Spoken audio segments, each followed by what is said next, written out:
You want Philly? Yeah, let's do it. It's easy to sum it up. We talking about practice. Because it's about as casual as it gets. What's the problem now? That's a clown question, bro. I think we ought to turn the beat in at least. World champions! Start playing with some jam in here. Let's go. Philadelphia, looking as only you can look. Woo! Here we go.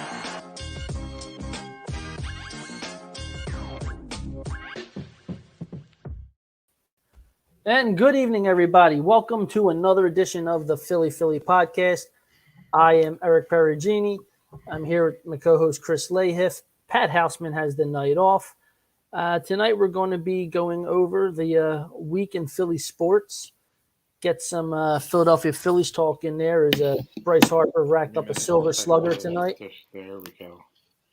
Are you having issues again? I think we're good. I hear you. Yeah, I can't hear you. Man. Okay, so Chris is having technical difficulties again. I think he's going to head on out real quick while he tries to figure his stuff out. So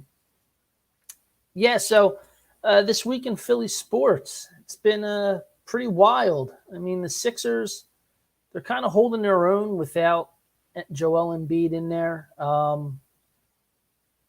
They got Seth and Tobias back tonight. I haven't been watching the game, to be quite honest with you, so I don't know what they're doing. I'm sitting. Hey, buddy, you back? Yeah. Oh, you got me? Good. Yeah. My mic came unplugged, and then just went from downhill from there. Well, I was just saying to our listeners, or viewers actually, we're going to be talking about some the week in Philly sports. I started talking about the Sixers a little bit, talking about Bryce Harper. He's winning some awards this week. Yeah, I mean, so obviously the MVP voting came down. It was between Bryce Harper, Soto, and Tatis. Bryce Harper fizzled in the Atlanta series, but he carried the Phillies on his back for the last however many months of the season. Tatis's team, they just fell off the face of the earth. Like they went from, they got eliminated, I think 2 weeks before the even regular season ended. So, and then, you have Soto, who had a ridiculous season, but his team didn't go anywhere. So I know me and you, we were talking about, you're saying Soto all the way, man. I wouldn't be mad if Soto got it. Like, I wouldn't sit there and be like, oh, I can't believe Bryce Harper got robbed. But if you're going by how the teams performed and how valuable the team was, if Bryce Harper wasn't on this team, the Phillies would have been out of playoff contention in July. That's true. So, and while the Nationals were out of playoff contention, I think in May, it felt like, Soto put up great numbers. He put up great numbers, but I can't remember the last time 3 MVP finalists, none of them made the playoffs. Their teams didn't make the playoffs. I don't remember. Do you? That is definitely a new one for me. I've never heard that. I mean, and most of the time it's a team that did make the playoffs. One of their guys has won. But I think that really says something, though, a lot for where baseball's going. There's so much talent that's out there right now. I mean, I don't remember, the 80s, early 90s, when you had legit superstars at, every single team. I mean, yeah, you have some guys that are, above average and they're, they're stars. But, I mean, almost every single team now has a legitimate superstar. And some of them have a couple. I mean, due to just amazing drafting. And baseball's actually fun to watch anymore for me. I mean, I don't watch a lot of it. But at least I know when I'm turning a game on, I'm going to see a superstar on each team, whether it's who the pitcher of the week, an ace that's getting to start, or most of the time a batter, an everyday fielder. But no, I mean it's exciting. If you're really into baseball, there's a lot to look at and there's a lot to take in like nowadays.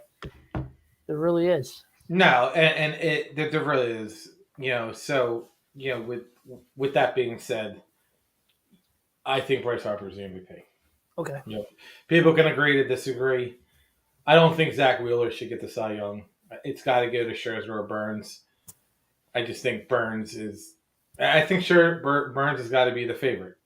I think if you go and look at his numbers that he put up, I mean they were ridiculous numbers. They were really good numbers, and obviously we know what Max Scherzer is. Like his two colored eyes, his crazy looking face, but he was that dominant this year.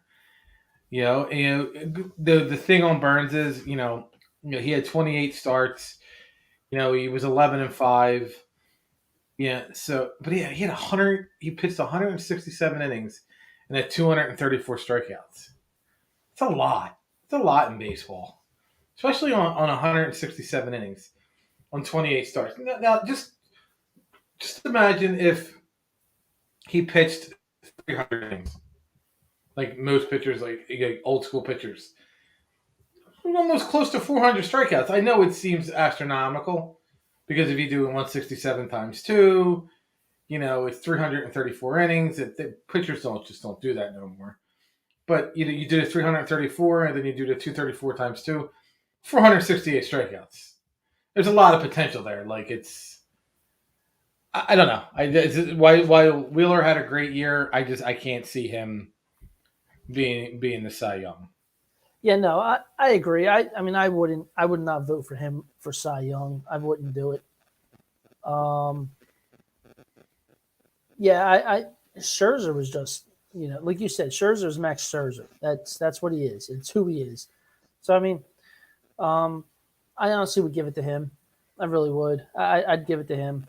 But yeah, I mean, Wheeler was he was definitely like the guy on the Phillies. He was a major player for the Phillies. Like it seemed like every time he went out there, he was just going to, it was almost a guaranteed. It felt like a guaranteed win every time he took the mound.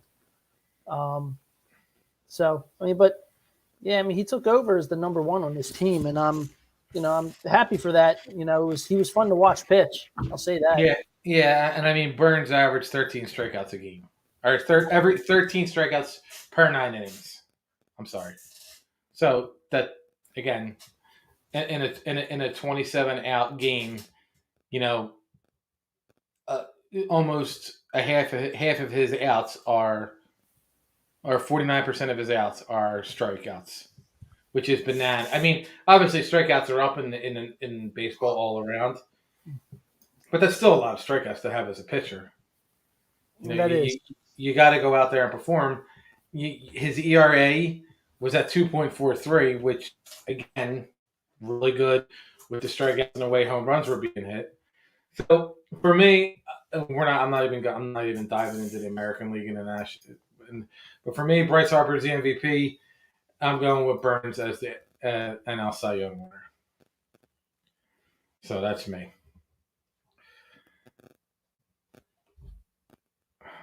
You're muted. Yeah, I'll go with Burns. Like you, I'll switch it up a little bit. You're right. His numbers were. So I need you to restart because you were muted for some reason, and then I unmuted it. Like, what were you saying after me? Because then you were muted. Oh no, that's what I was just saying. Like, okay.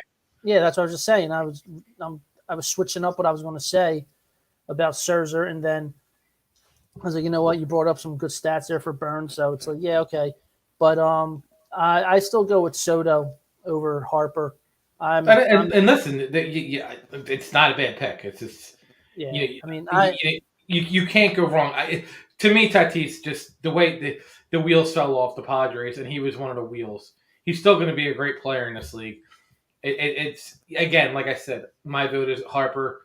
I'm not going to be like those people who say, I can't believe they gave it to Juan Soto. Dude had 145 walks. I think he struck out 10 times the last 3 months of the season. Like, his numbers were ridiculous. It was either he was getting on or he was either getting a hit or walking. So, again, like, your pick isn't Any Philadelphia fan says you're stupid for picking that, well, you're stupid for thinking Jalen Hurts is starting NFL quarterback. We'll dive into that. We'll dive into that in a couple minutes. But no, and listen, Juan Soto, we know his numbers. Like, he's in the NL East. We see him all the time. He still performed when everybody got traded. Mm-hmm. Like, it was amazing. Like, he had 111 runs. He had 29 home runs, 157 hits. His slugging percentage was .535. His on-base percentage was .465.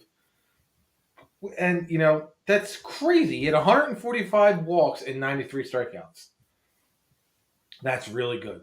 It is good.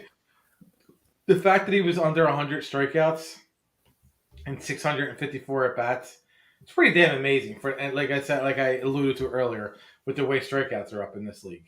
Like, it's there. Like, the strikeouts are there. Yeah. We see it all too easy. We're all too easy. But we see it all too much. Like, it's strikeouts just happen. And I'm not okay with strikeouts being up high in the league. I think that at one point the National League batting average almost all 30 teams was like 240. It's not good. No, that's not at all. That's definitely not at all. But it's funny you touched on something I want to get into real quick, because I know it's I just love the rabbit hole of social media when you start talking about quarterbacks in the NFL and this fascination with Jalen Hurts. I don't get it. I don't understand it. I don't think he is what a lot of fans think he is. And, I was telling someone today, how can people or fans, even from other teams, sit there and say that Howie Roseman can't draft to save his life, can't do anything right when it comes to the draft. He can't evaluate talent, but they will fight you to the death to prove to you that Jalen Hurts is this franchise quarterback in the making. I just don't see it. And then another thing, if this young man is so good as a quarterback and as a franchise quarterback, why is Howie Roseman going out to scout the Pittsburgh quarterback in a year when quarterbacks in the NFL coming out in the draft, it's going to be one of the weaker quarterback drafts in a long time? And Howie Roseman is actually going to scout a player. He never does that. Hardly ever does that, I should say. But he's going to scout this kid from Pittsburgh. But we have a franchise quarterback playing right now, apparently. I don't understand. I really don't. Can you enlighten me on that?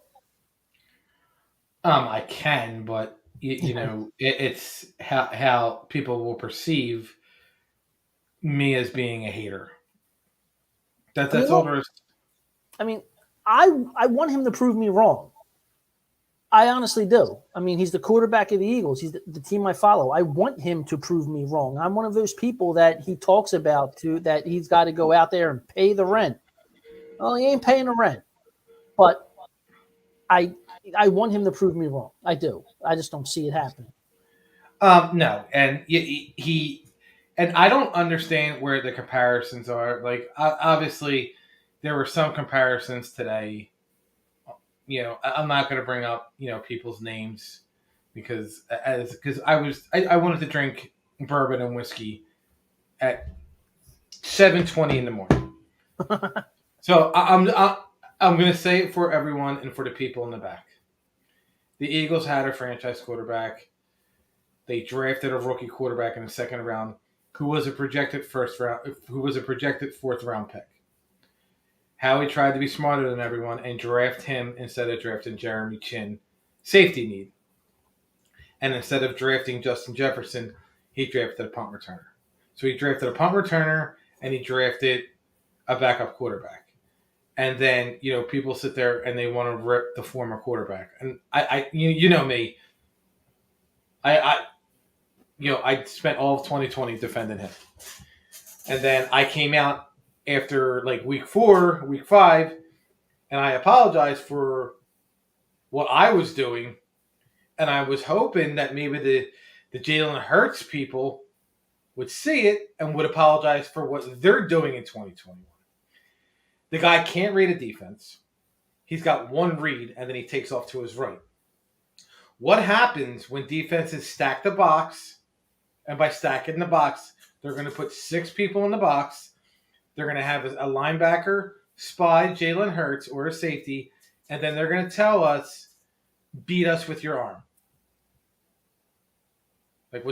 He's thrown 31 pass attempts in the last 2 weeks. While I love the fact that they're running the ball, they beat the 0-7 Detroit Lions, who I am on record of saying I definitely thought the Eagles were going to lose to. I had zero faith. None. I'm not even going to lie. I was shocked. And then you come out and then you continually run the ball, which is fine. But then you were getting a little too predictive knowing you were going to run the ball. And why people sit there and say, well, about stacking the box, I'm like, most times the Eagles go in a 2 running back set. They have a tight end, and then they have 2 receivers. So you're going to stack 6. You're going to show a different scheme, whether it's a 5 and a blitzer or 6 running. You think someone's going to be open, but if it's not Jalen's first read, he's going to run and he's going to get hit by the linebacker. Mm-hmm. Again, I'm not rooting against the guy. I want this guy to succeed because if he succeeds, my team succeeds. I just had this talk tonight. I will take, unless one of those picks is the number 3 pick, which is looking like with the Dolphins, I would take 2 of those 2021 picks, and I would take a first in 2022. I don't know if he's a free agent in next year. I know the only thing is he's due a lot of money. I would trade for Russell Wilson right now. If you were willing to eat up whatever you're eating up of the former quarterback's contract, and he's not even on the team, you should be willing to eat up whatever Russell Wilson's making for the rest of his career. And you would have your franchise quarterback for 10 years. It isn't that hard. It really isn't. Like, Tom Brady is defying the beating the odds, and he's still playing. I sneezed this morning and I needed aspirin. I'm 43 years old. He's throwing 70-yard darts. So Jalen Hurts isn't the answer. I hate to break it to everybody, but, like I said before, they would rather be right about Jalen Hurts than be wrong about Carson Wentz. That's where it's going to be. Yeah. And the fact that someone said, well, you've seen him throw for 300 yards, and then if you go back and you read it, the person absolutely compared Jalen Hurts to Lamar Jackson, Dak Prescott. Mm-hmm. And they won. They won their rookie year. They won their second year starting. Well, now it's the head coach's fault. Well, Wentz stunk last year, and it wasn't the coach's fault. Now this year, Jalen stinks, and it isn't the coach's fault. Well, what is it? We all know what's going to happen. Goddard's going to get overthrown. He's going to miss Watkins by whatever. He's not going to put enough air under the ball, and it's going to get intercepted. Or they're going to run the ball 65 times and be like, I'm going to need you to control the clock. Now, with that being said, the defense stinks. They're terrible. Terrible. The fact that Alex Singleton is going to be worse than Nate Jerry is pretty amazing. I know he does well for you for fantasy because you do that BS, IDP, which is cool. But, it's, because, people talk about, look at, what was the comment? He's 6th in the league in red zone quarterback rating. They're 3 and 6. I don't care what Jalen Hurts' red zone rating is. They're 3 and 6. Yeah, I was not 6 and 3, and he's 4 and 9 in his career. Are we again? The season's a wash. I thought it was a little obnoxious that I thought that USA had them picked for having 3 wins. They may very well be right. Like, because it's amazing. Because I didn't think they were going to be this bad. I didn't. Like, I have no words for how bad they are. They couldn't stop anything. Well, that's why I tell people all the time. It's like, everyone's like, oh, well, they were really in this game. Like, guys, no, they weren't really in this game. Now, okay, the last game, I mean, you either win or you lose. But I do think that there was a bit of a moral victory, the fact that they were able to be that close to the end, even though we all know that Justin Herbert was just waiting to pick them apart. And he waited till the end to just start being Justin Herbert. And he just took the defense out. There's no way they were going to stop him. Thank you, God. Thank you. Thank you. No, I agree with that. Hurts is showing the same issues that he was showing in college. And what did you say to me earlier, Chris? I'm going to take the greatest college coach of all time's word that he was like, nah, I'm going with Tua, who absolutely stinks. Yeah. Yes, exactly. It's... Oh, thank you, German. Oh, and listen, in German, I'm going to tell you right on record. I'm on record. I said that Jalen Hurts is going to be better than Daniel Jones because I didn't trust Daniel Jones. I trust Daniel Jones a lot more than I trust Jalen Hurts. I'm going to let you guys know that right now. You go right back to, like, we did that sports podcast thing with Marquise Foxborough and the other thing. Yeah. I said I have zero trust in Daniel Jones. I don't know how Giants fans do. I'd rather have Daniel Jones than Jalen Hurts. I'm sorry. And there's just nothing about Jalen Hurts impresses me as an NFL quarterback. At least Daniel Jones looks the part. He doesn't look confused out there. Jalen Hurts has one read and he's gone. At least Daniel Jones takes the time to look around. It might be why Daniel Jones fumbles a lot because he's like Wentz, where they look around. They just got to work better on their ball control. But the fact that I like Daniel Jones over Jalen Hurts tells you, in my opinion, how much regression Jalen Hurts has become this year, has done since week 1. Yeah, I mean, and like I said, I want the kid to prove me wrong. I'm just not seeing it. And people are telling me that I'm not giving him enough time. And every single week it's, oh, well, he's only had 7 starts. He's only had 8 starts. He's only had 9 starts. Okay, well, right now he's at what, 13 starts? He's 4-9. 4-9 in 13 starts. That's not impressive. So everyone's like, "Oh, you got to give him this season." Well, okay, we'll give him this season, but are you going to forget about his 4 starts last season? Like, I'm tired of the people apologizing to him or for him. I'm just tired of that. Now, I think German. I think he meant lack of run game. They have had a run game. Up until the last 2 games, they have. Up until the last 2 games. Are my glasses crooked? Like, what the hell? A little bit. But I'm like, no, they've had a run game, German. Which if I'm Miles Sanders, trade me to the Giants, I'll go back to being Saquon Barkley's backup because he's always hurt. But he is good at the read option.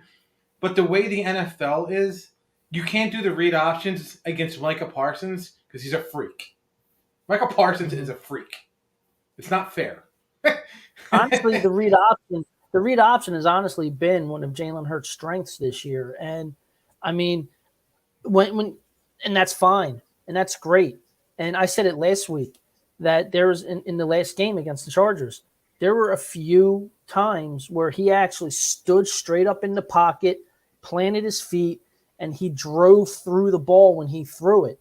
Now, granted, he missed Goddard terribly on the one pass, but I did see that, and that impressed me a little bit. I was like, okay, that's what I want to see. Like, I want to see this. I want to see him be able to stay in the pocket and look and find a guy and just drive the ball. Like, that's what I want to see. See, I'm a fan of the prototypical quarterback. I'm not a big fan of the athletic running around quarterback because they tend to go and let's see here. I got something that popped up and I'm gone. I'm here. I see you. Oh, okay. Because I got like something going on my computer here out of nowhere. But yeah. So I mean, He does. He stood up well in the pocket a few times last week, and I thoroughly enjoyed it. But again, he was then had his accuracy issues, which that's followed him from college. So was Hurts more missing on Hurts or missing on Tua? Oh, what Hurts more missing on Hurts? Geez. I don't know. Tua's not impressing anybody either. I mean, that like you said, Chris. Now, what is this? That's why I'm the only one here that starts when he's 4-9 or bad game plans. Not on him. He hasn't been perfect, but I've seen good things. If he has a good game plan, he can do it and be a good QB. Well, yeah, but you can say that about any quarterback too. But no, I see what you're saying though, Eagle Fly. I totally see what you're saying on that. And I do agree with you on that. It does. I mean, and that's where it comes down to the game planning from the coaching staff. And then, comes also down to him with the execution of the game plans. They have to put him in the right position to put him in the best position possible to make a great play. And like I said, he's had his moments. He has done some good things. Like German brought up a little bit ago, was that he's good on the read options. I think his during the read options, I think his QB rating is like 112. And I'm like, yeah, it might be, but so here's my thing. So he keeps putting up stats. They keep losing, and they continue to run the ball, and he's 4-17 in his starts. Is this the guy we're rolling with in 2022? Well, see that. Well, yeah. I mean, I think there's a good possibility that, and I'm believing this right now. I think there's a very good possibility that they may try and roll with him next year, just because they can control him, just because of his contract. And it's the same way with Gardner Minshew. Like they have those two guys, and I think they're making just barely over $1 million a year between the two of them, if that. Yeah, they're not making a lot. Yeah, they're not making a lot of money. Like the most money that they were paying out in quarterback was for Flacco at $3 million. But between Hurts and Minshew, I mean, these are guys that are on their rookie deals, and Minshew, we saw he had significant playing time in Jacksonville, and he did some good things for them. He had some big plays, but see, that's where I'm thinking, like, do they just bite the bullet and hold on to Hurts? Because you got Minshew. So if he really craps the bed, you can always go back to, Hulkamania with his mustache. But that he is. Sure. You know what? I'll go with another year of being right. I'll be right in 2021 and I'll be right in 2022. I'm going to be like the people who were all right about Ben Simmons. I told you so. See, I don't think that it's a foregone conclusion that he's the starting quarterback next season. I mean, because like I was saying to you before we went on air, there has to be something's not right with the Eagles. Okay, number one, everyone, and I think everybody in NFL can agree that Howie Roseman cannot evaluate talent. So why is he personally going to scout the quarterback from Pittsburgh? Why? Why is he doing that? This upcoming draft, quarterback-wise, is going to be one of the worst in the history of the NFL. And Howie Roseman is going to scout a quarterback. That's what I don't understand. That's why I don't understand why people will talk about him, that he's a bad evaluator of talent, can't get the right people, but then they defend Jalen Hurts when everybody knows that he should not have been drafted where he was drafted at. They had they had other needs that were a priority. So, why can't we throw him into the fire? It's Philadelphia. He's built for it. Like that's what all I was told. That he's built to he's built to run this team. It's playing here. Like people sit there and say that playing here is hard. It's not. Just play well. Play okay and win games. You win games. People love to Ty Detmer. Ty Detmer and Bobby Hoying. Do I need to say anything else? Do I? People absolutely loved Ty Detmer and Bobby Huing, and they were both terrible quarterbacks. Remember, for a while there, people were in love with Kool Detmer too. But why? He won games. He Yeah, was that a guy- good backup. That is what Jalen Hurts is. Again, it goes back to Philadelphia's love for backup quarterbacks. And Yeah. obviously, we all know the former backup won the Super Bowl, will always be the greatest Eagle in my lifetime for the Super Bowl. But he wasn't drafted this year. He was drafted in 2020. Comparing him to this year that doesn't make sense. Like, look, that statement doesn't make sense. Like, that Hurts is doing better than any quarterback that was drafted this year. I mean, you're comparing apples to oranges. You should be comparing him to the guys that were drafted last year with him. You know, I mean, I know he had a late start to becoming the starter, but you got to look at the guys that are playing that he was drafted with. So, I mean, I can't sit there and talk about him, because to me, he's a second-year player. That's all there is to it. Second-year player with 13 games under his belt as a starter.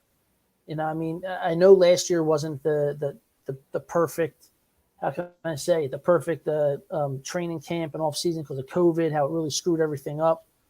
But we're not saying Minshew's better. We're absolutely not saying we're not saying Minshew's better. We're saying, Eric was saying, because why it might be a quarterback fight next year is because they both make so much money.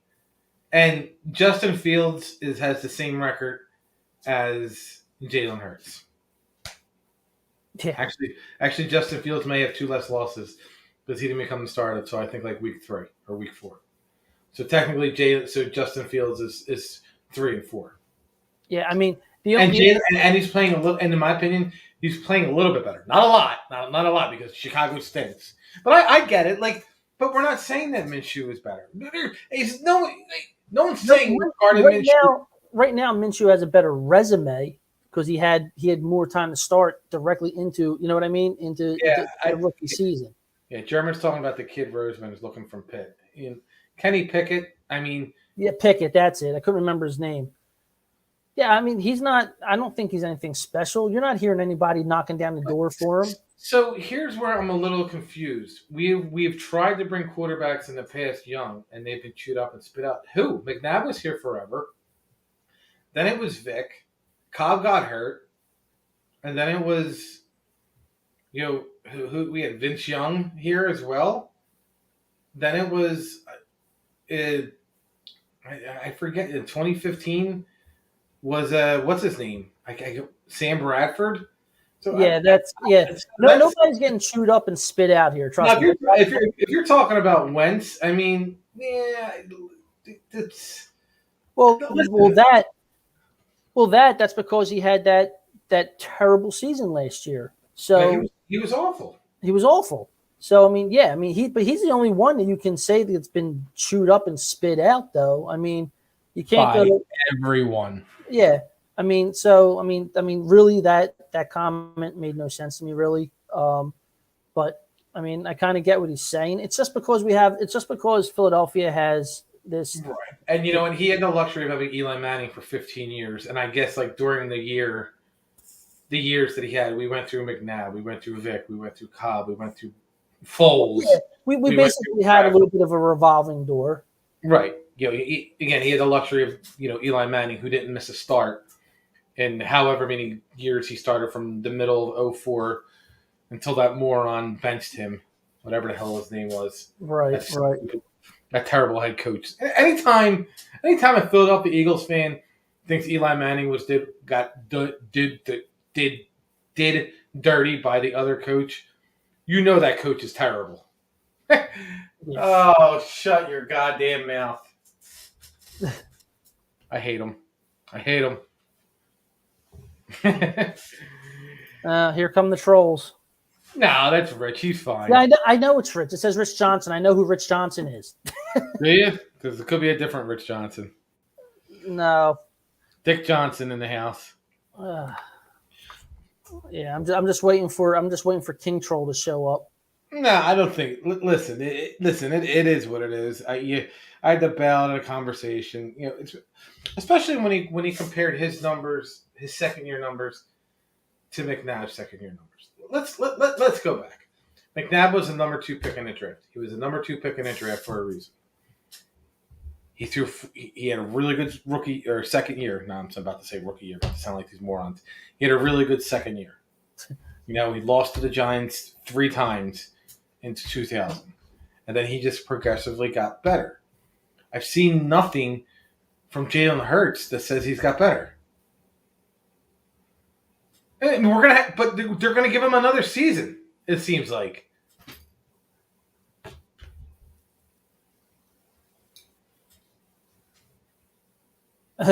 Finding a star QB a crapshoot. Well, it's you know what? It's not this. It's a crapshoot. It's finding the right quarterback for the right coach. I think Carson Wentz was right for the Doug Peterson system, which was installed in the Frank Reich system. So Carson Wentz could have been good in with Frank Reich, how he is. I said before that I thought Jalen Hurts would be successful because I thought Sirianni, he worked with Andrew Luck. He worked with Jacoby Brissett. He worked with 98-year-old and 7 kids later, Philip Rivers. I thought he would have been a lot better than he is. And he's just not. And that's fine. He doesn't have a strong arm. Not every quarterback has strong arms. Not every quarterback is Josh Allen. Lamar Jackson doesn't have that strong of an arm, but he's good. He makes it work. Dak Prescott has a strong arm. Daniel Jones has a decent arm. Who the hell was the quarterback in Washington? Heineke? He's got a decent arm. But he doesn't. Sam Darnold, which did anyone see the tweet? God bless him. I did not. Ian Rappaport tweeted out that he had an incomplete fracture in his shoulder. Someone retweeted and said, "Man, this dude can't even get a completed fracture." I'm like, "Oh my god." That's great. So, but yeah, I think when you have the right quarterback, it comes down to coaching. Obviously, yeah, I think Darnold. I thought Darnold was going to be good after 3 games. Not realizing those 3 teams were terrible. He definitely, he started out, he definitely, wait, what's this? The draft and all better in schemes and get plans. Not first year coaches. But first year coaches, but there is a first year coach. Justin Herbert has a first year coach.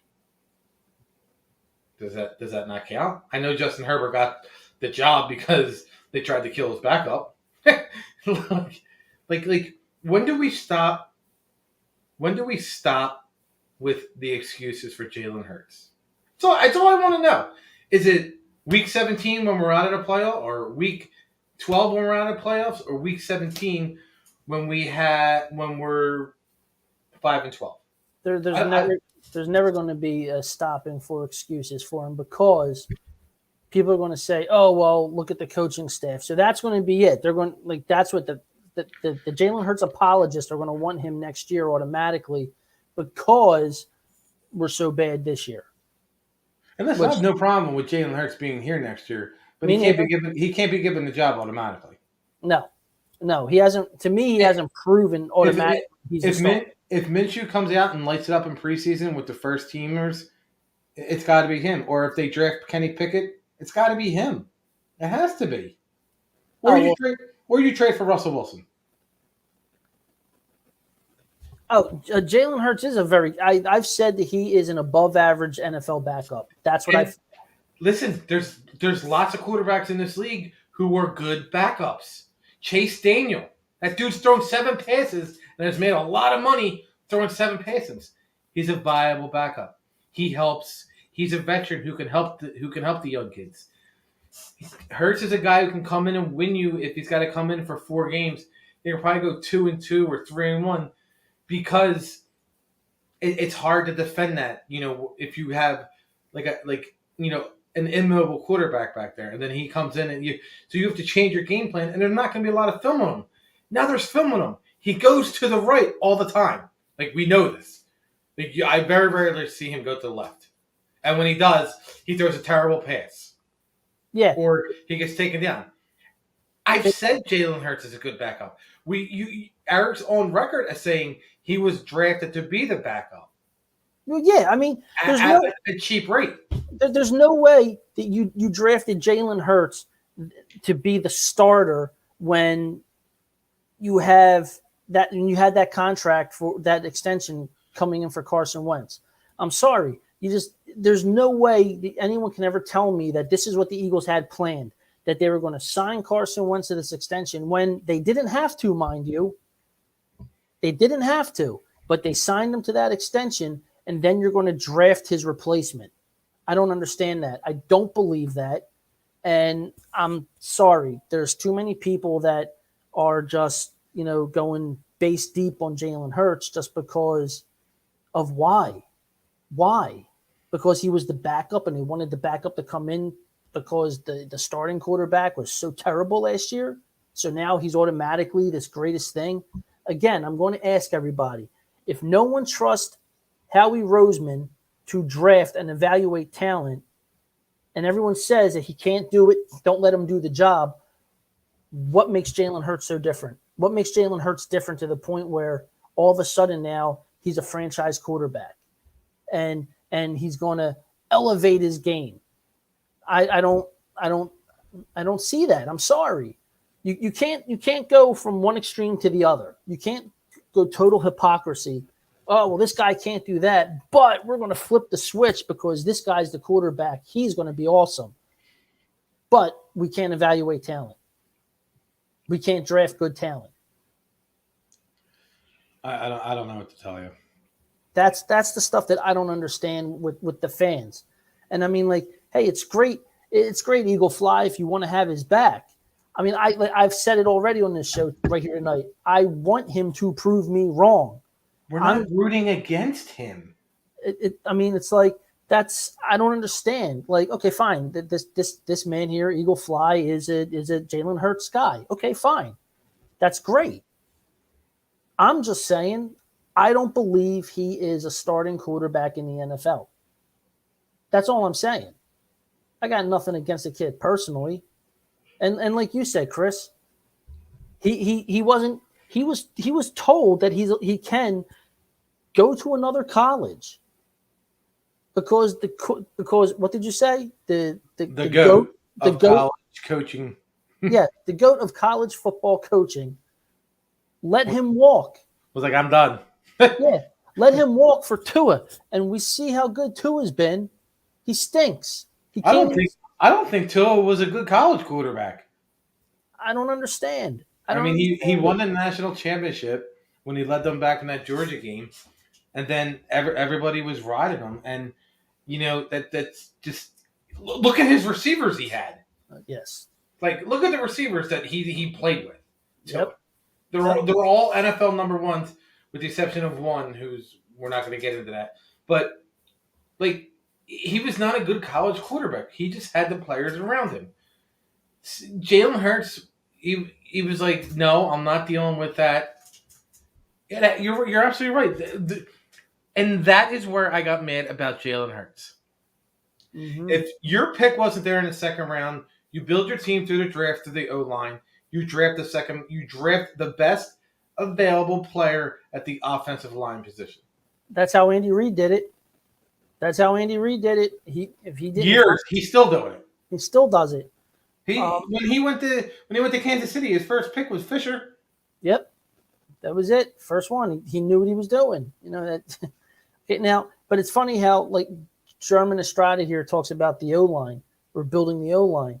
Now, I saw a video in I think it was last week's game. It was either last week or the Detroit game. I forget which one it was, but Hurts was running around inside the pocket like he did. Now it's looking from like the defensive view towards him, and it's an expanded view, and he's moving around, running around, and he's got all the time in the world. and he doesn't let the play develop in front of him. His first read went away, and he doesn't let the play develop, and he starts frantically running around trying to make something happen. And people are saying, oh, well, you didn't see what he was looking at. Well, no, I can tell you what he was looking at. His first read was covered, and he freaked out and started running.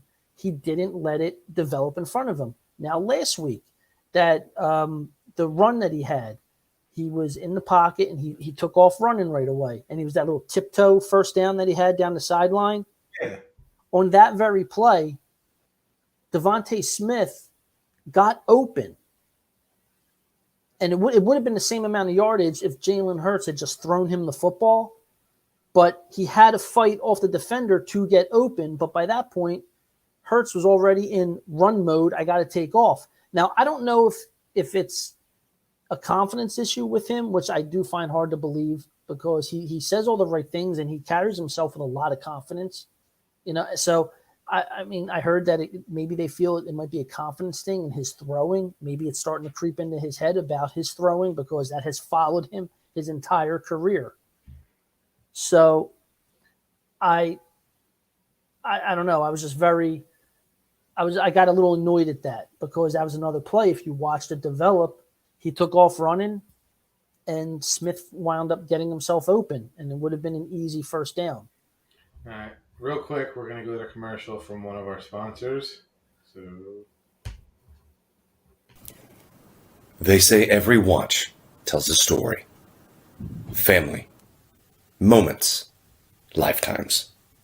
With La Touraine, this is a watch that spans generations, not just from where it came from, but for where it will go. Knowing one of these, having one of these, is what being a professional, being casual, and being you is all about. From our family to yours, La Touraine.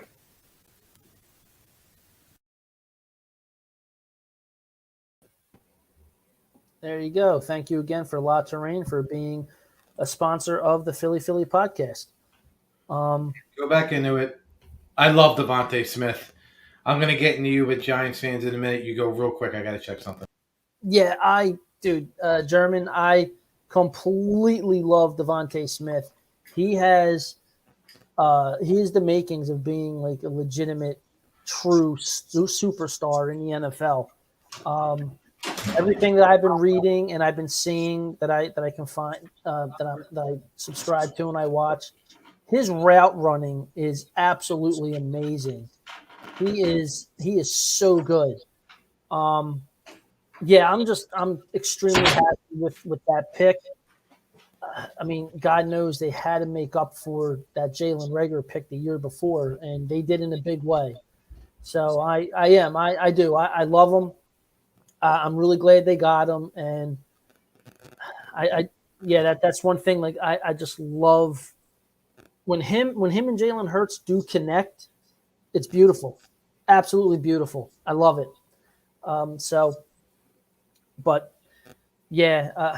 God, I mean, Smith. He did for a little while there. He did seem to kind of disappear, get lost in the game a little bit. There's a stretch of 2 games where he wasn't that active, but he's come back and he's played very well, and I'm excited for him. I mean, with the young wide receivers in the league this year, with Devontae Smith, Jalen Waddle, and Waddle and Jamar Chase. You got 3 tremendous wide receivers in the NFL this year. So, I mean, there are others. There are a few other guys that are out there that are really good. But yeah, I'm more than happy with Devontae Smith.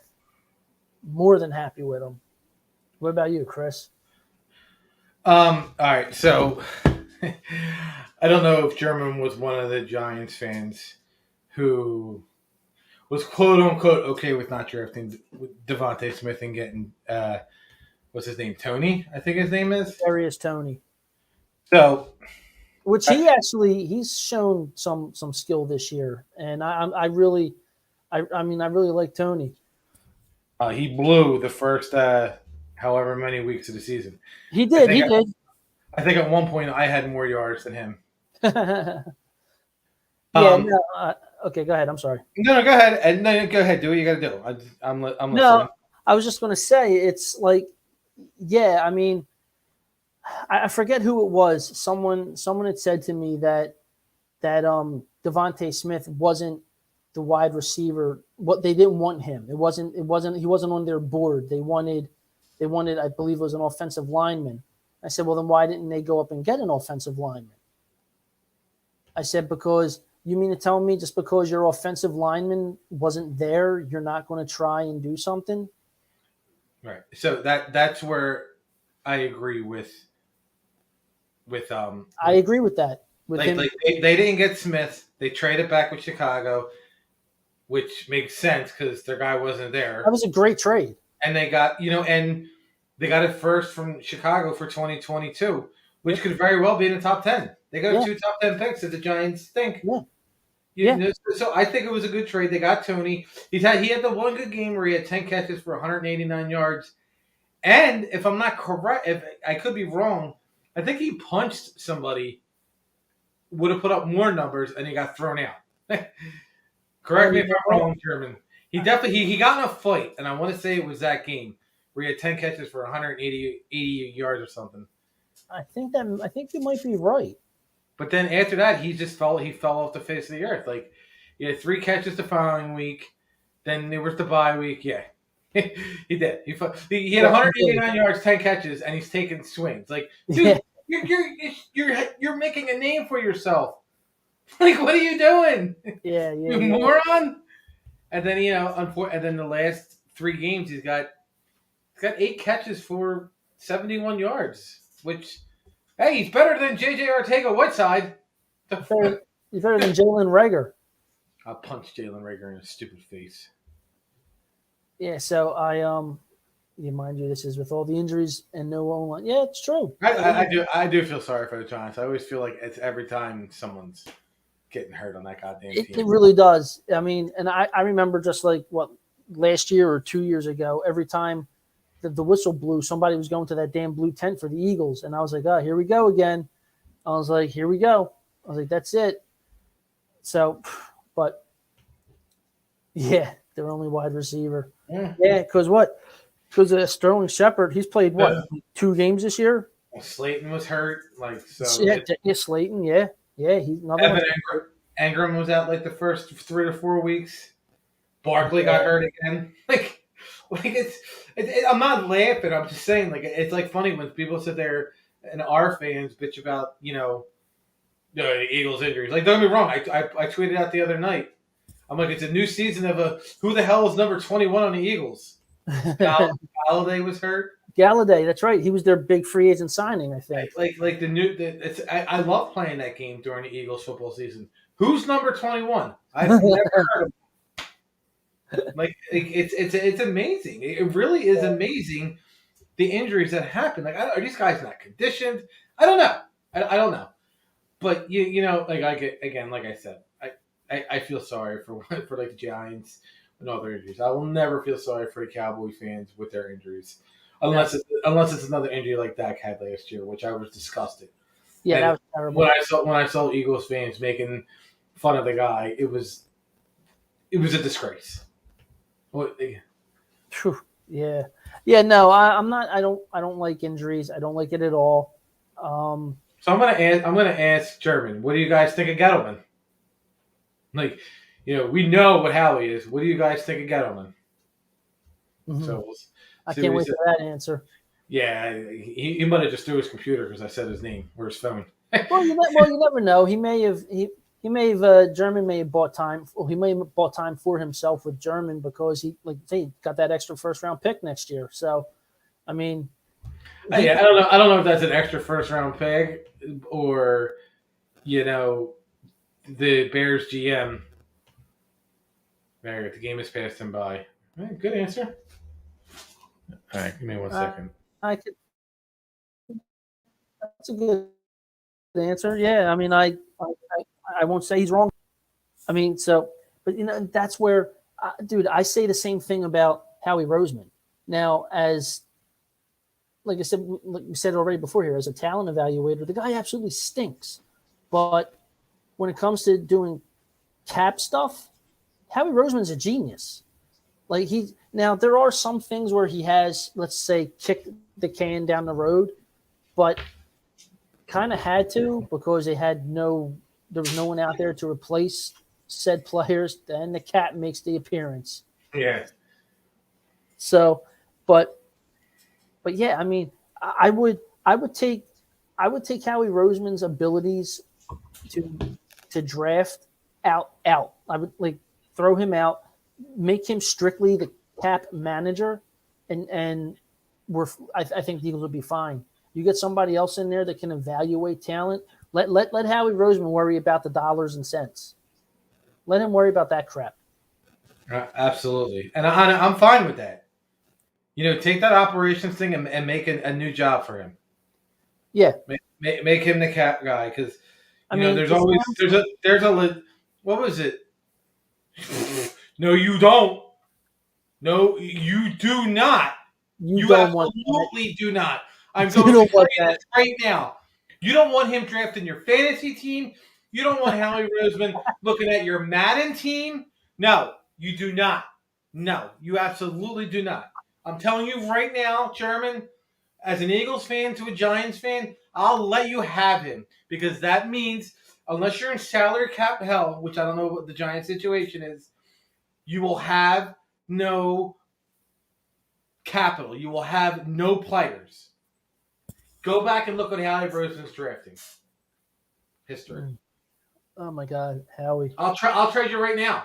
I'll trade you right now for Howie Roseman for Gettleman. And I know Gettleman's terrible, but we know what Howie is. Oh man, do we ever? Yeah, see that's the funny stuff too. It's like we see it. You know what I mean? It's like we're in the thick of it every single day. But he's not drafting the linemen. That's where I think his mistakes at. He didn't get control back until around 2016. So yeah, so the lines that he has, those were the Chip Kelly errors. Those were the Andy Reid errors. That is where that was drafted. Like he drafted Carson Wentz. All right, and that was it. That was it. He did draft Goddard, but there's not. No, he didn't draft Lane. That was Chip Kelly. That was Kelly. That was Chip Kelly. Chip Kelly drafted Lane and then drafted Zach Ertz. Yep. That was probably. He drafted Andre Dillard. It's Andre Dillard's looking like a bust. Yeah, he did draft Dickerson. Dickerson's looking like he's going to be good. I'm also under the philosophy, draft anybody from Alabama who plays offensive line. Yeah. That's just me. If you played on Alabama, I'm drafting you. Whether it's an offense or defense on the front line, I'm drafting you. Yeah, that philosophy. It's just like draft any basketball player from Kentucky. Just draft them. They're going to be good. So, but no, you're right. Look at Maxey tonight. Maxey. His last two nights. Yeah. Yeah, I mean, but no, you don't want Howie Roseman, dude. You don't. That would be so terrible for you guys. I mean, now, as an Eagles fan, gladly take him because guess what? We're not going to have to worry about the Giants for a little while because Howie's just going to screw that up completely. But, oh, God, no. God, you don't want that. I mean, I would revel in it, but I would feel so bad for you guys if that happened. Oh, my goodness. That was like when, who was it for the Phillies? When he left his GM. Reuben? And he went to Houston. Who was it? Yeah, but Ed Wade built the team. No, not Reuben. The one before him. Yeah. Ed Wade built all those teams. What's his name? Gil brought in a couple pieces. Yeah. I don't care. Like if you could have gotten me a third round pick, it's all right. They're not going nowhere. Send this. I get it. You want these guys, but the NFL players don't stick around. Tom Brady, 20 years or 18 years. Like it doesn't happen anymore. Peyton Manning got cut. Eli Manning probably had 3 more years left in him, and he didn't want to play for another team. Players very rarely stick with it. Von Miller just got traded. Cam Newton re-signed with the Panthers. I'm okay with moving on from older players if you're going to get draft capital. Yeah, see, I don't. Yeah, because I don't fall for. Well, not fall. I don't get sentimental to the players, and that's the thing that like with Zach Ertz. So many people were all upset that they got rid of Zach Ertz when Zach Ertz hasn't been Zach Ertz in quite a while. Now, his first game with Arizona, he had that amazing touchdown catch and run. So I mean, it was great, but I don't get too attached. The only player that I ever really got attached to that I was upset that they let go was Dawkins. He was the only player that I ever really got upset over, and because no one saw it coming. Yeah, no one saw that coming. That it just happened. It wasn't like he. It wasn't like he had a down year. They lost in the NFC Championship game. Yeah. You know Brian Dawkins went on to the Pro Bowl in 2009 in his first year with Denver. Then he got hurt. Yeah. But it wasn't like he deteriorated. Yeah, no. You could have signed him to a 2-year deal, friendly deal. That's a guy that should have ended his playing career as an Eagle. Should have. He absolutely should have. They should have made something, and the Eagles knew they screwed it up, and they still haven't replaced him. Nope. I was just going to say that they've never replaced him. As great as Malcolm Jenkins is, he's not Brian Dawkins. No. When people always ask me, who's my favorite Eagle, I say Nick Foles, and they go, why? He won the Super Bowl. After that, Brian Dawkins. Like it's not even like a second question. Like it's not even like a hesitation. It's Brian Dawkins, and you know why? He played. He won games. He lost games, but he played. He wasn't. What is it that you guys always break my balls about? And I don't even know why, because I don't even know. He quote unquote gets it, but he doesn't do anything to get the city of Philadelphia. He doesn't do anything special. He doesn't do what Bryce Harper does. He doesn't do any of that. He went out there and he played. And he loved the city. He embraced the city, and we embraced him back. Now, I find it funny you just said something. I feel seriously find something funny you just said. Your favorite player is Nick Foles because he was the quarterback that won the Super Bowl. My favorite player from the Super Bowl is Zach Ertz. Well, he got the game when he passed. I mean, he's more viable as a favorite player than that fraud Nick Foles, who had 2 good games. But I don't care. Hold on. You can. I will give you my. I'll give you my thing. But see, here's the thing. I always liked Nick Foles. I liked him when he was here with Chip Kelly. So, other than that, he's an average quarterback. He's Jalen Hurts. He's a backup quarterback who's going to win you games. He's not a starting NFL quarterback. If you're going to love the story of Nick Foles, okay, fine, I'll give you that. But I can't just say, oh, Nick Foles is my favorite because he was the quarterback that won the Super Bowl. No, because that puts me into a whole argument with the people that sit there and say, well, the Eagles they let him go and they got rid of the wrong quarterback. No. I will go with anybody else on that Super Bowl team than Nick frickin' sucks Foles. I will go with anybody but the backup quarterback. I'm done showing the backup love. I'm absolutely done. Now see Strayland and Eli. That's a good one. That's a good one. How dare you besmirch Nick Foles' name? I'm kidding. I listen. I get it. I listen and I get it. My favorite again, and I'm telling you why Nick Foles is my favorite player because he won the Super Bowl. He was the quarterback of the team. But my favorite player is Dawkins, and then after that was Terrell Owens. I absolutely loved the craziness that was Terrell Owens. Loved it. He was amazing. That was a player that I said, pay the man. You wouldn't. I'm not saying they wouldn't have got to the Super Bowl without him. But that season, that success was him. That's what it was. It was him. It was and McNabb. And oh God, I just wish that they did not hate each other so much. And I mean, like to this day, I think they would have won 2 Super Bowls if they would have played like 6 more seasons. I That's how really good that do. team was. Yeah, I really think so too. I can agree with that. I mean, you get yourself the right quarterback and the right wide receiver combo with everything else around it, you're dangerous. So, German, we this is what we let off with. I think Bryce Harper is the MVP. I think Corbin Burns is the Cy Young for the NL. I wasn't diving into the AL. We're going to do off-season when they start the winter meetings. But who do you think is the MVP? You can't say Tatis because he's not. It's either Soto or Harper.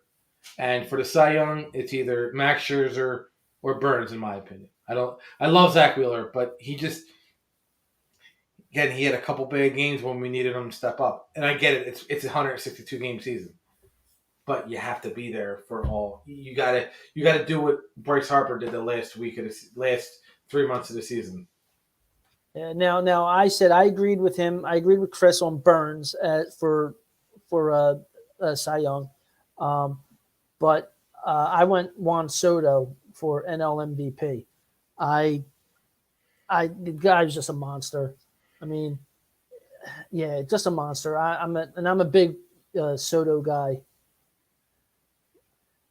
Oh, Bryce you got rid of it. There it is. Well, Chris is thinking Bryce for MVP, and I'm thinking Juan Soto. Yeah, and if you look at their numbers, German, it can't. If one wins it and one doesn't, you can't be mad that one didn't win. Right. You really can't. And anyone who says that Tatis deserves it, it's you really can't argue that much with it. I mean, you can't. But for me, when the votes come out, he's got to be the third. He's got to get. Yeah. He has to be. Yeah. You have to look at Soto's last, however many weeks of the season. He was an animal. He just didn't have it, and they weren't pitching to him. You can't argue Tatis, but if you're a baseball fan and you look at what Soto's did and what Bryce did, and you looked at how Bryce carried this team for 2.5 months, and how Tatis' team fell off the face of the earth the last 6 weeks, and Soto just hit everything or walked. Literally, that's what he did. He hit. That's a good comment though. The San Diego was hurting while he was out, which is okay. And Bryce Harper got hit with a 99-mile-an-hour fastball, and then he was out, and the Phillies were hurting. So I mean, it goes both ways. Look at the numbers that Bryce put up, missing those games, hitting, starting off the season with 16 solo home runs, coming up the bat, 70 times in the first month of the season with 2 outs and nobody on. Like it's stats like that MVP writers have to look at, the voters have to look at.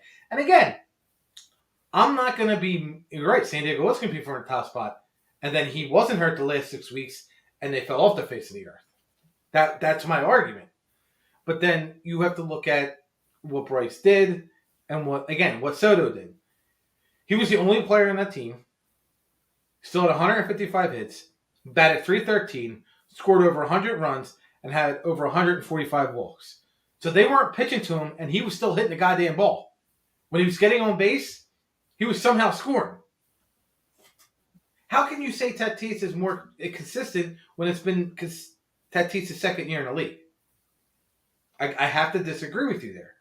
If you want to say Soto's was more consistent, I'll give you that. I'll absolutely give you that. But I'm not. In right mind, I can't give you Tatis is more consistent. So Bryce Harper ate a 99-mile-an-hour fastball off of his face. You don't think he was right the rest of the season? Well, Tatis had some real major crap though. That's the thing. I was watching Major League Baseball Network today, and they were just talking about how, I believe it's because of I think his elbow. He had to change his swinging style. His shoulder. That's right. It was his shoulder. He had to change up how he was swinging the bat. I mean, and they were talking on MLB Network today that don't be surprised if if Tatis gets the nod. So I mean, we'll see what happens. I mean, you got to remember, Bryce Harper missed 21 games this year. He got hit in the face. He got hit in the knee by Jacob deGrom. Like he's a terrible shortstop. Let's be realistic. Tatis was terrible shortstop. Like, go look at his errors. They were in the double figures of like 20. He was bad. So no, but I mean, it's a good argument to have. Listen, I'm glad you're, I'm glad German, looking at it from a different perspective. Oh, yeah, definitely. He was kind of like our third host tonight. We do. I don't know. Ohtani. I don't even know if Ohtani's in the I'm going Ohtani. Although the dude, what is it, Simeon and Vlad, like they can share it. They can share the MVP. I was going to say probably Vlad. Or it has to be. Ohtani. But Vlad's a monster too. I mean, he does so much stuff. I mean, but then again, you look at Ohtani. The guy pitches too. Like no, I don't care. I love Ohtani. I'm an Ohtani guy. It's Vlad Jr. I hate him because he's not a Philly. That's funny. I'm being honest. I know. I hate him. He's not a Philly. Sorry. Screw him. That's but too no, funny. I'm with you, German. I think it's Vlad. Again, Simeon had a really good year. He really did. Like, he really did. You're right. He did. And we're not arguing with you. We agree with you. Giants fans and Eagles fans agree. Woohoo! But all right, so I didn't really expect us to go an hour and 10 minutes, but Neither did I. No, listen. Good episode out there. Very good. And thanks to a German and Eagle fan. I know you disagree with us. I respect your opinion. I hope you can respect ours. I think we lost him a while ago. I think his comment of him having Jalen Hurts' back was his peace out moment. I think that was fine. I think that was the final word. So thanks to everybody who joined from the CEV's part. I put us on J&P Sports. I put us on their Twitch on the Painted Lines. Goddamn troll! You're a troll. Good. Ready? Go Joe Biden. Here we go. Let's go, Brandon. I'm kidding, guys. I'm kidding. We do appreciate it, German. So, but we will be on German. You know what? I want to get maybe Eric will reach out because I want to have one. You guys play, I think, the 28th, and I think that's when they retire Eli's number. I think that's when they retire. Or Strahan. Yeah. I think Strahan. Yeah, I wanna have you on. So yeah, LPL. No, it's LOL. Learn to type, Rich. You got him all confused with that Biden chant. He's like, oh God. Yeah. He's like, I hate you all. So, but I'm gonna hit us out with our, I'm gonna leave us. Hopefully, we'll have Francine on from ECW. Yeah, we had a little bit of technical difficulties the other night. She wasn't able to click onto the link, or the link wasn't working for her. So our guy Ty with the Off the Top Rope was trying to do a show with her over Zoom, and then he was going to just email me the video, and I was going to just throw it out to all of our platforms. Obviously, it won't go out to that many like we normally do here on StreamYard because we can go out to 8. I mean, if he just sends me the regular video, we should be able to you should be able to download it. Yeah, I mean, I can download it. I don't know. I mean, if we can download it onto here and set it up for another day, set it up that way, that's fine. But we'll see. But yeah, right. I'm gonna hit it with the Francine clip, and we're out, guys. Thanks for joining. Peace out, people.